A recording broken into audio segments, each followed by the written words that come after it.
Hello viewers, welcome to channel professor Abhinav Jhawar class. आज का जो हमारा टॉपिक है वो है डिस्ट्रीब्यूटेड कंप्यूटिंग। जी हाँ दोस्तों, डिस्ट्रीब्यूटेड कंप्यूटिंग। अब डिस्ट्रीब्यूटेड कंप्यूटिंग में जो हम बात करने वाले हैं उसके अंदर दो चीज़ें मेन होती है। एक है हमारा क्लाइंट और दूसरा होता है एक सर्वर। जिस तरह से आपको डायग्राम दिख रही है, यहाँ पे एक क्लाइंट है, नीचे की तरफ सर्वर दिख रहा है और उस सर्वर से अटैच कुछ और बॉक्स है जहाँ पे S1, S2, S3 और Sn लिखा है। इस डायग्राम को डिटेल में समझने की कोशिश करेंगे। सबसे पहले क्लाइंट की हम बात करते हैं कि एक क्लाइंट होता क्या है। Who is client? In simple words, client is nothing but a user, जिसको हमने फ्रंट एंड या फ्रंट डेस्क भी बोला है। तो क्लाइंट क्या काम कर रहा है? क्लाइंट को जो कुछ भी इंफॉर्मेशन चाहिए, जो भी एक यूज़र होता है, वो अपनी डिमांड उस कंप्यूटर के नेटवर्क पे करता है। क्लाइंट है, अपनी डिमांड रखेगा। क्लाइंट है, कुछ ना कुछ इन्फॉर्मेशन फेच करने की, इन्फॉर्मेशन लेने की कोशिश करेगा इंटरनेट से। वही दूसरी ओर हम बात करते हैं सर्वर की। सर्वर, जिसको हमने यहाँ पे बैक एंड बोला है या फिर बैक डेस्क बोला है।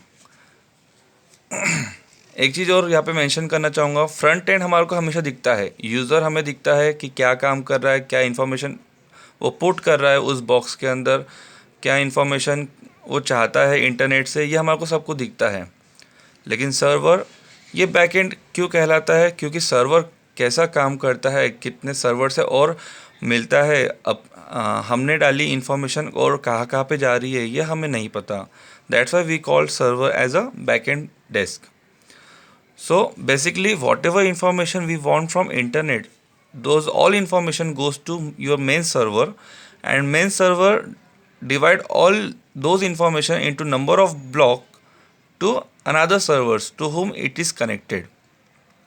इन अगर मैं इसको साधारण भाषा में बोलूँ तो जो भी हम इंफॉर्मेशन डाल रहे हैं, ये सारी की सारी इंफॉर्मेशन वो मेन सर्वर छोटे छोटे बॉक्स में जो नियर टू जोग्राफिकल एरिया के अकॉर्डिंग नियर टू उस सर्वर के है, वहाँ पे वो इन्फॉर्मेशन को डिस्ट्रीब्यूट करेगा और डिस्ट्रीब्यूट करके हमारी इन्फॉर्मेशन को वापस गैदर करके हमें देगा। तो वापस हम आते हैं हमारे क्लाइंट और सर्वर से रिलेटेड डिस्ट्रीब्यूटेड कंप्यूटिंग में। तो डिस्ट्रीब्यूटेड कंप्यूटिंग क्या हो रहा है कि जो भी हम इंफॉर्मेशन क्लाइंट के थ्रू मेन सर्वर पे आ रही है, मेन सर्वर उस सारी इन्फॉर्मेशन को डिवाइड करेगा। जितने भी स्टेशन उसके साथ में अटैच है, जितने स्टेशन उसके साथ में अटैच है, उन सारे स्टेशंस के ऊपर हमारी दी गई सारी इन्फॉर्मेशन को वो डिस्ट्रीब्यूट करेगा, ताकि जितना डेटा हमारे को वापस चाहिए वो सब हमारे को कलेक्ट करके देगा मेन सर्वर। तो यहाँ पे सर्वर का और रोल क्या है? जैसे हम देख रहे हैं कि मेन सर्वर के साथ में यहाँ पे हमारे को S1, S2, S3, S4 number of servers हमारे को यहाँ पे कनेक्ट होते हुए दिख रहे हैं।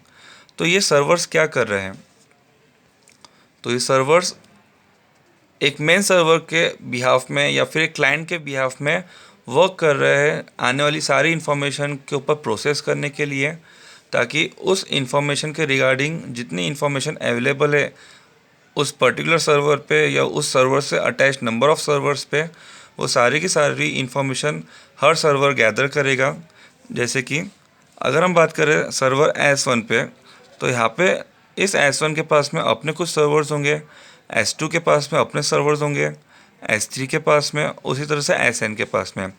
तो जो भी इंफॉर्मेशन मेन सर्वर से आएगी इस चैनल पे, वो डिस्ट्रीब्यूट हो जाएंगी हर एक उसके अटैच सर्वर पे, और हर इंडिविजुअल सर्वर के पास में अपने कुछ सर्वर्स होंगे, अपने कुछ रिसोर्सेस होंगे।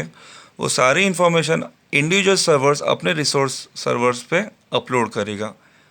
इसके रिटर्न में क्या होगा कि जो आने वाली इन्फॉर्मेशन S1 पे है, S2 पे, S3 पे, Sn पे है, ये सारी इन्फॉर्मेशन गैदर होके हमारे मेन सर्वर पे आएंगी जो वर्क कर रहा था इस पर्टिकुलर क्लाइंट के लिए। तो इससे क्या हो रहा है कि जो इन्फॉर्मेशन हमारे क्लाइंट ने पुट की थी मेन सर्वर पे, मेन सर्वर ने उसको डिस्ट्रीब्यूट कर दिया है नंबर ऑफ़ सर्वर्स पे, and individual servers are distributed those information on their own individual resources.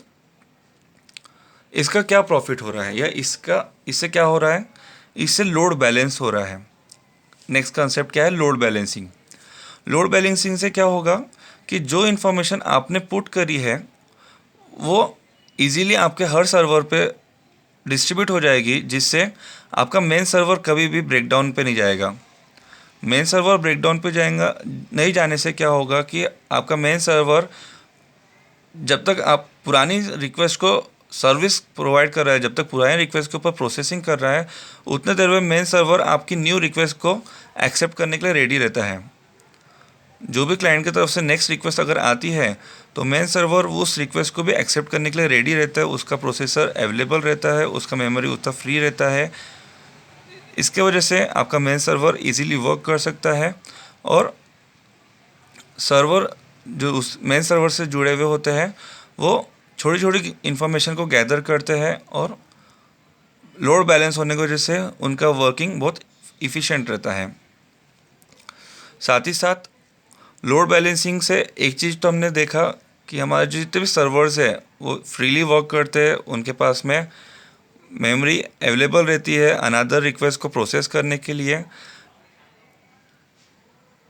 इससे होता क्या है कि जो भी रिक्वेस्ट आ रही है मेन सर्वर से, जो हमारे नियरर सर्वर पे रिक्वेस्ट आती है, ये अपनी इन्फॉर्मेशन को डिस्ट्रीब्यूट करते हैं, या फिर लोड बैलेंसिंग कैसे करते हैं, जो भी इन्फॉर्मेशन आ रही है वो अपने नियरर सर्वर पे सेंड करते हैं। एग्जांपल के तौर पे अगर कोई मुंबई में है कोई, वहाँ पे इन्फॉर्मेशन को पुट कर रहा है, तो मुंबई की इन्फॉर्मेशन उससे जो नियरर सर्वर होगा, नियरर जोग्राफिकल एरिया के अकॉर्डिंग जो सर्वर होगा, मुंबई उसको उस इन्फॉर्मेशन को प्रोवाइड करेगा।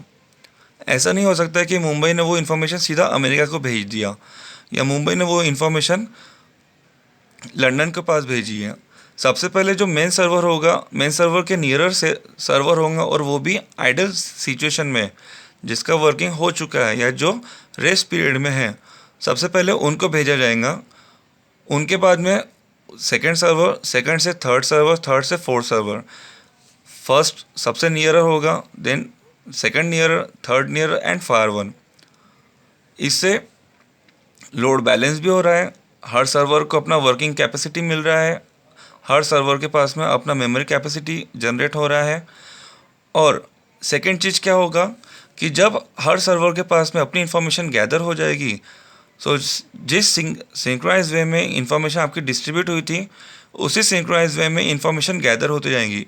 एग्जांपल के तौर पे जब मेन सर्वर से हमारा सर्वर 1 पे इन्फॉर्मेशन आई थी, सर्वर 2 पे इन्फॉर्मेशन गई 3, 4 एन, उसी सीक्वेंस में इन रिवर्स ऑर्डर सबसे पहले एन से रिक्वेस्ट गैदर होगी, S3 से रिक्वेस्ट, S2 से रिक्वेस्ट और S1 से रिक्वेस्ट, और इस तरह से आपका मेन सर्वर वो सारी इन्फॉर्मेशन आपको शो करेगा आपके पेज पे। दोस्तों, इसका एक एग्जांपल देना चाहूँगा। जब भी आप गूगल पे या किसी सर्च इंजन के पेज पे इन्फॉर्मेशन एक पुट करते हैं, एग्जांपल के तौर पे सलमान खान मूवी, तो आपको सिर्फ ये नहीं दिखाता है कि उसने 2019 में कितनी मूवी करी है या फिर किस ईयर में कितनी मूवी करी है। सलमान खान इस नाम से जुड़ा जो भी इन्फॉर्मेशन अवेलेबल होगा उस इंटरनेट पे, उस इंटरनेट से जुड़े जितने सर्वर्स हैं, चाहे सलमान खान एक फेमस सेलिब्रिटी हो, सलमान खान कोई एक लोकल पर्सन हो, सलमान खान कोई एक ऑटो ड्राइवर हो, any person who is related with Salman Khan name, all those information you will get on your home page, on your home page। जिससे क्या होता है, आपके पास में नंबर ऑफ पेजेस क्रिएट हो जाते हैं, 1, 2, 3 सो ऑन। ये सब क्यों हो रहा है? क्योंकि आपके उतने सर्वर्स अटैच थे। तो ये था लोड बैलेंसिंग। इससे हमारा डिस्ट्रीब्यूटेड कंप्यूटिंग बहुत ईजी हो जाता है। इसके बेनिफिट्स इस तरह से होते हैं कि आप एट ए टाइम मल्टीटास्किंग कर पाते हैं। एट ए टाइम मल्टीटास्किंग का मतलब क्या होता है? जैसे मैंने बताया था, जब हम लोड बैलेंस कर रहे हैं, जब हमारा मेन सर्वर अवेलेबल है, तो वो सेकंड टास्क भी ले सकता है। लोड बैलेंस होने की वजह से वो थर्ड टास्क भी ले सकता है, फोर्थ टास्क ले सकता है। इससे आपको कभी रुकना नहीं पड़ता है, आपको एक टास्क कंप्लीट होने के लिए वेट नहीं करना पड़ता है। आप at the same time you can execute your second task.